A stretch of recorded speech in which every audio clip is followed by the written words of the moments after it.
So I use public transport for the vast majority of my journeys, and I've been using SimplyGo for the past few years. It has always bothered me slightly that I cannot see the fare charge at the gate because I don't know if I'm being overcharged. However, I'm able to see the fare charge on the SimplyGo app almost immediately after I exited the fare gate.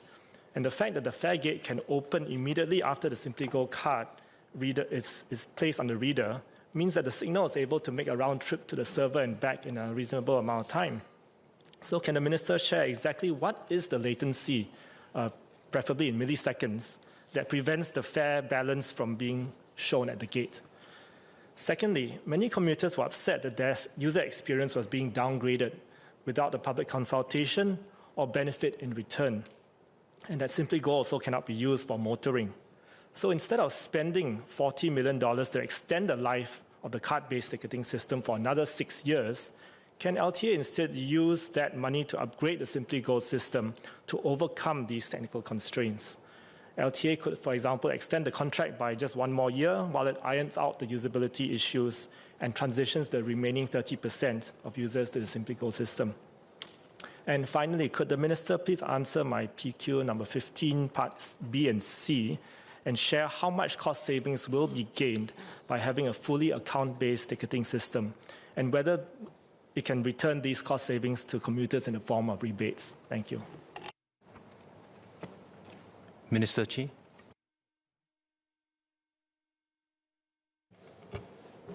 Mr. Speaker, the issue about the fare gates, I had explained in my main reply that at the moment, the ABT technology doesn't allow the card balances and the fare deductions to be shown quickly.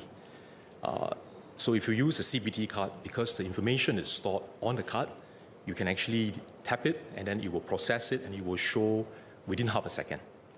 But with an ABT system, and this is not just in Singapore, this is also true in places like London and Hong Kong, because you have to check with the back end what the information is to be able to calculate what is the fare deduction and what is the balance. So if you were to then wait for the information to be transmitted back to the fare gates or to the bus card readers, it could take several seconds. And this may be okay if the flow of commuters is very light, but it is going to cause delays and it's going to add to the queues during especially periods when the volumes are higher, peak periods, for example. So because of that constraint, the ABT system, and not just in Singapore, but also elsewhere, are designed such that they don't display the balance information at the fare gate. So I hope that answers Mr. Giam's question.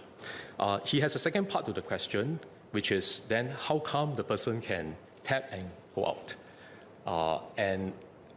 Don't we then have information about the fares at the point of tapping?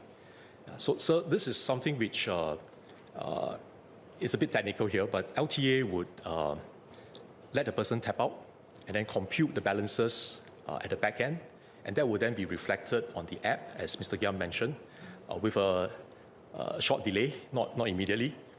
But the next time when the user taps in, and if assuming that user doesn't have sufficient balance after the last journey, this card will then be blocked. So the user would be able to exit, but if he or she doesn't top up the card before the next trip, then this card would not be able to use for the next journey. Okay, so I don't want to go into too much technical details, but I hope that answers Mr. Giam's question as to how this system operates. And the whole purpose is to avoid causing a congestion and to slow down the flow of commuters, because I think that's very important for our commuters, the efficiency.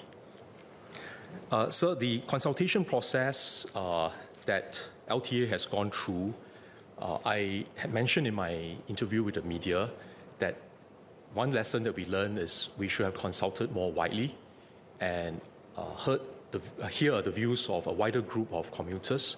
And in particular, I think people who have concerns about this feature being taken away, this feature of being able to view their fare deductions and card balances at the fare gates and bus card readers. LTA did do some consultation with more than 1,000 commuters. The part of the exercise is also involving giving commuters, adult commuters, seniors, students, ABT cards for them to try, and then to get their feedback after they have used it for a few months. So this process did throw up some very useful feedback. I mentioned some of the changes that were made in my main reply after we get the feedback from the commuters. So I thank our commuters who participated in this exercise for sharing their views with us. But I think we underestimated the strong preference of some commuters to want to retain this feature. So I do acknowledge that if we had consulted more widely, we would have come across these views earlier on in the process. So the plan is not to stop here. So currently, the SimplyGo system indeed cannot be used for motoring. But we want to work towards actually enhancing the features and the user experience for SimplyGo so that over time, just like today, your 𝐒𝐮𝐬𝐿ink card can be used for retail, can be used for motoring, and can be used for public transport, we also want to work towards SimplyGo being able to be used for all three: retail, public transport, and also motoring. But that process will take some time, and that is why we need to extend the CBT system for adult commuters at this point in time, because the system is reaching end of life in 2024. We could, of course, extend by 1 year, as Mr. Giam suggested, but I'm not very confident that we will be able to find a solution in 1 year. And having put in the hardware and the necessary equipment, we thought it is more prudent for us to plan, or the purposes of budgeting and planning, for it to run for at least a few years, until at least 2030. That will give us time to be able to explore possible solutions together with industry experts and other government agencies. Thank you, Mr. Speaker. 2 SQs for the Minister. The first is that has the LTA looked into this public transport system such as that in Japan, which, as I understand, allows locals and foreigners to use travel cards integrated with the mobile wallet? And speaking from personal experience, I was able to use my phone, which is integrated with my mobile wallet, and it actually allows me to view the fare details instantaneously without any lag. And as I understand, this is even compatible with the express mode, meaning you don't even need a charged phone to use it. The second question is actually my PQ number 19, i.e. to say that the plans to enhance the SimplyGo system, does it include plans for a universal card which allows one to use it for public transport, retail, motoring, just as what the current 𝐒𝐮𝐬𝐿ink and FlashPay cards can do, and importantly, whether it's compatible with the new onboard unit for ERP 2.0? Mr. Speaker, I will start with the second question from Mr. Chua.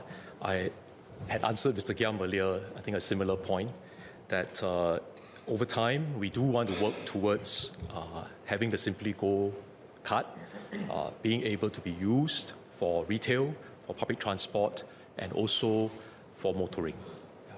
First question, we do support mobile wallets too under our SimplyGo. You can use your smart device, your phone, to be able to pay for public transport using SimplyGo. We'll be interested to find out a bit more about the system in Japan. If there's a solution there and we can borrow some good ideas, we'll be happy to do so. Yeah, my apologies, Mr. Giam.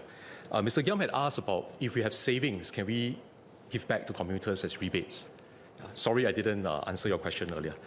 Mr. Speaker, the cost of implementing the ABT and CBT systems, including this estimated 40 million that I mentioned for the adult commuters, the CBT system for adult commuters, will be borne by government. It doesn't go into the fare formula, and it doesn't affect the fares to be paid for by commuters.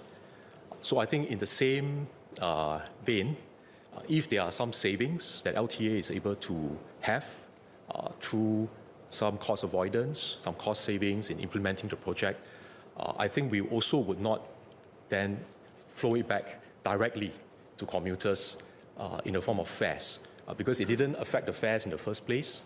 So any cost savings, I think we would then be able to save on behalf of all taxpayers. Thank you. Mr. Giam had asked about if we have savings, can we give back to commuters as rebates? Sorry, I didn't answer your question earlier. Mr. Speaker, the cost of implementing the ABT and CBT systems, including this estimated 40 million that I mentioned for the adult commuters, the CBT system for adult commuters, will be borne by government.